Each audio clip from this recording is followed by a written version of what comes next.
Hi guys, welcome to my kitchen. Today I'm making a whole roasted chicken in my Nuwave Primo oven. And we're also going to make some corn on the cob at the end. Now I'm starting out with an almost 8-pound chicken. It's the big one. And I'm going to spray it down with some olive oil.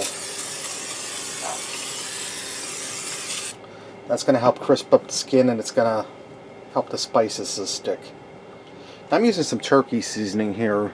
I got this at the Dollar Tree. It's pretty much thyme, paprika, salt, chicken base, all that good stuff you get in a good poultry seasoning. I'm going to sprinkle that on it.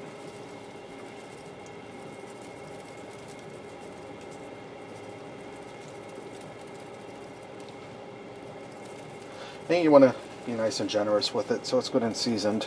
And I'm also going to add some of this McCormick's Himalayan pink salt, black pepper, and garlic seasoning to it.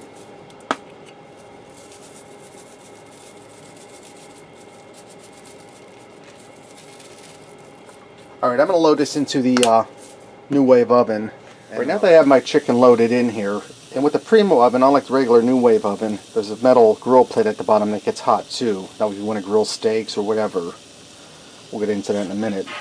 It comes with a meat thermometer. I'm going to put this in the thickest part of the chicken breast. If I can keep a hold of it. And I have this preheated, guys, so it's warm. Alright, I'm going to put my lid on. And I'm going to plug in my probe or thermometer. Alright, I'm going to turn this on. My temperature is set at 360. That's what I need it set at. And the top and bottom are both set at 50%. That's equal power to both. Now I'm going to put the probe on. It says the temperature is set at 140. We want to set that to 165. I'm going to press start. Now tell me the temperature of the chicken is 50 degrees.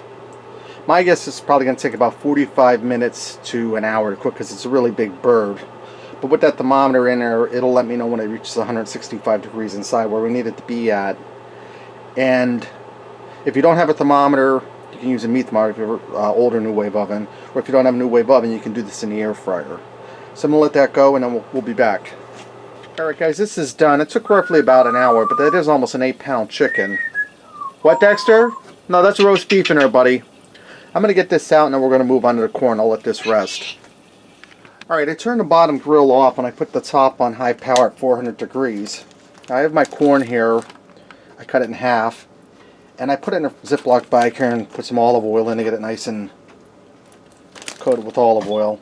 That's going to help keep it moist and help the seasoning stick. So I'm going to get my corn in here. And I almost lost a piece on the floor, guys.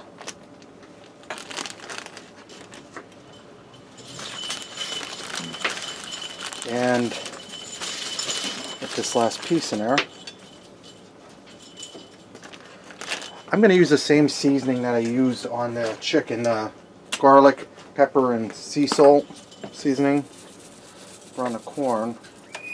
And halfway through the cooking process, I'm going to let this go for 10 minutes at 400. After 5 minutes, I'm going to turn this over and I'll season the other side of the chicken, or the corn. Chicken on my mind. So we're going to get this going, and when it's done, I'll be back. Alright, my 10 minutes are up. My corn is done. Let's go ahead and fix up a plate and see what we got.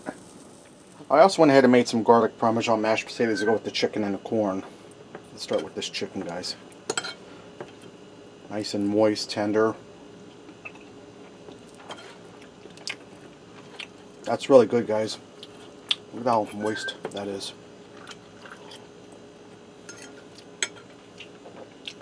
Really good. Let me try some of that corn on the cob.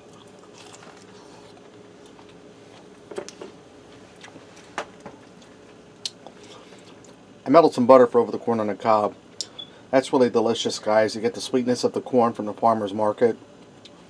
You get the seasoning, salty, garlicky. It's nice and crisp but not raw. And that butter flavor. That's delicious. Alright, there you have it, guys. Whole roasted chicken in the Nuwave Primo oven. Thanks for watching, and remember, love what you eat and eat what you love.